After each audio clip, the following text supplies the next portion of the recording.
My mom did not raise her voice. She screamed. Her words hit me like glass. "Apologize to your brother right now or get out of my house." The hallway felt narrow. The air felt heavy. My father stood behind her. His hands were in his pockets. His eyes were locked on the floor. He did not say a word. My younger brother stood next to them. His face was twisted into fake shock. His eyes were already wet, not with guilt, with performance. I looked at all three of them. Then I said one word. "Okay." That word ended my childhood. That night I left home at 17 years old. I did not run. I did not cry. I did not slam the door. I waited until the house went quiet. When the clock on my phone said 1:47 in the morning, I pulled my old duffel bag from under the bed. The zipper was broken on one side. If you pulled it slowly, it still worked.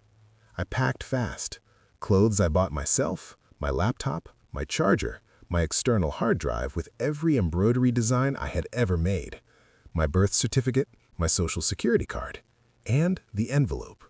Inside was $4,200, every dollar earned with my own hands. At 2:03 in the morning, I walked out the front door. I did not look back. My name is Everly Sage. I am 23 years old now. I am recording this from my first embroidery studio, built from nothing on the outskirts of Seattle. The machines around me cost more than my parents' house is worth today. 6 years ago, I had one bag, some cash, and a decision. This is the story of how walking away destroyed their world and saved mine. Growing up, my house looked normal.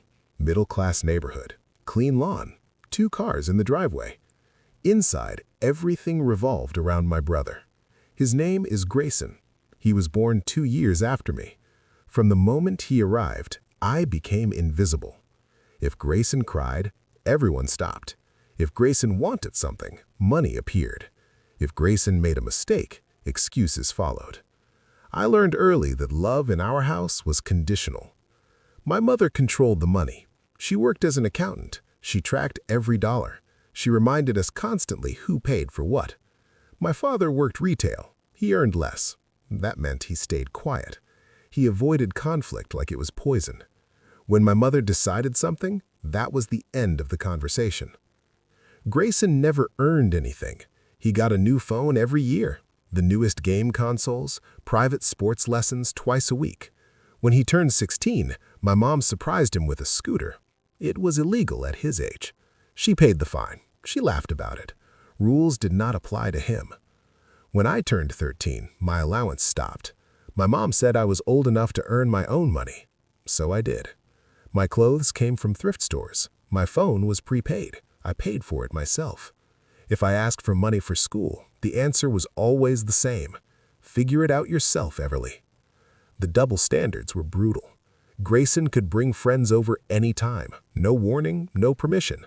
My friends needed approval days in advance, and only if Grayson had no plans. His room was private. Mine was never. My mom went through my drawers whenever she wanted. If she decided I did not deserve something, she threw it away. Grayson missed curfew by hours. My mom waited up with snacks. I came home 10 minutes late once. I was grounded for a month. My father never stepped in. He would shrug and say, "Your mom handles the money, I handle the yard." I learned quickly that speaking up only made things worse. So I stopped. By 15, I was done hoping they would change. That is when I found my way out. My Aunt Meredith owned a small embroidery shop. The family called her the Black Sheep. She never married. She ran what my mom called a hobby store. The shop sat between a nail salon and a payday loan place. The sign was faded. The windows were dusty. To me, it looked like freedom. I walked in one Saturday and asked for a job. Any job. She looked at me for a long second. Then she handed me a broom. "Start today. $10 an hour. Cash." I nodded and started sweeping. I showed up every day after school.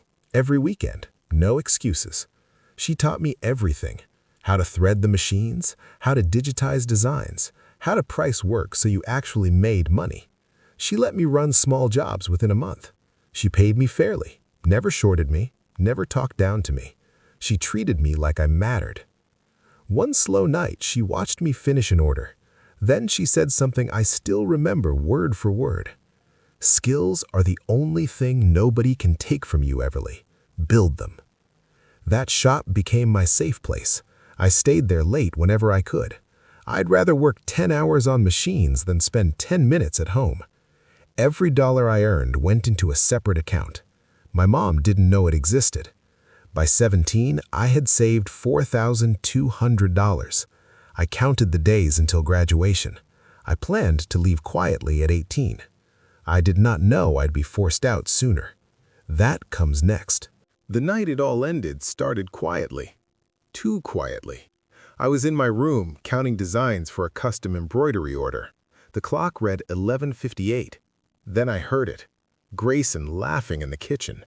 My mother's voice followed, low, angry, controlled. I froze. I should have run, but I stayed. Curiosity always outweighed caution. I peeked through the door. My mom was holding his scooter. She waved the fine receipt in the air, laughing. Grayson sat on the floor, smirking. "You think this is funny?" I asked myself. The answer came in her tone. "You are invisible."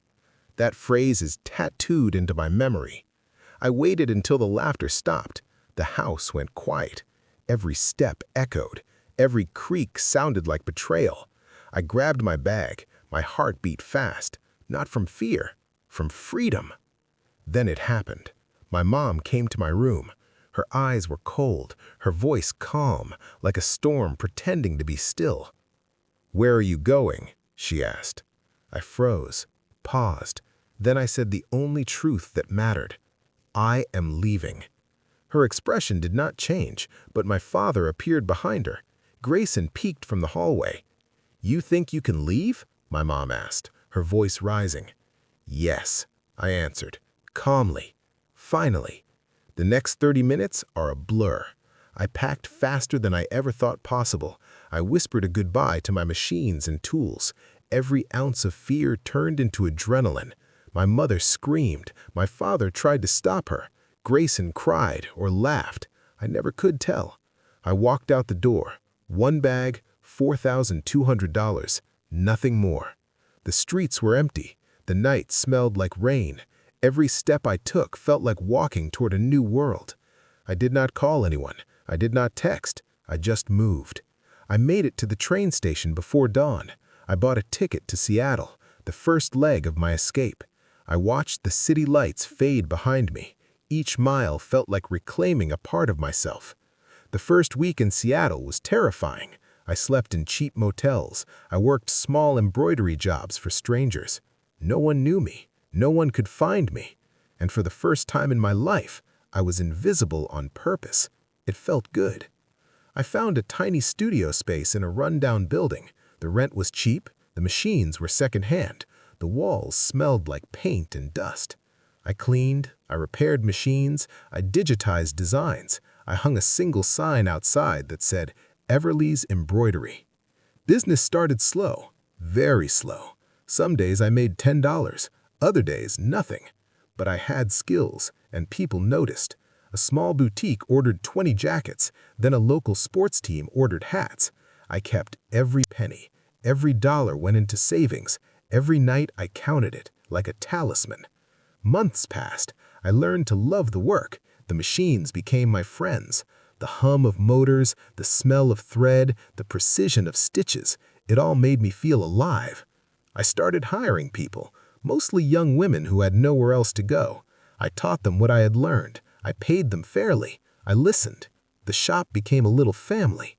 By year 3, I had outgrown the studio. I bought a larger space. The machines multiplied. The orders grew. The brand became known. Everly's Embroidery was no longer invisible. One day, my mother walked in. She looked around. Her mouth opened, closed, opened again. She said nothing. Grayson was with her. He looked smaller than I remembered, less confident. I handed them both a cup of tea. No anger, no apology demanded. My mother finally said something. "I underestimated you." I smiled, a real smile, not a forced one. I said, You always do. Grayson mumbled something about money. I shook my head. Not my problem anymore. They left. I never called them again. I never needed to. 6 years later, I record this from my studio. The machines hum around me. The sunlight falls on racks of embroidered jackets, hats, and bags. People come from all over for my designs. They do not know my story, and that is the way I like it. Skills are the only thing nobody can take from you. I learned it too late at home. I learned it in the cold streets and small motels. I learned it in the hum of motors and the smell of thread. Freedom is stitched, one design at a time, and mine is complete. The end.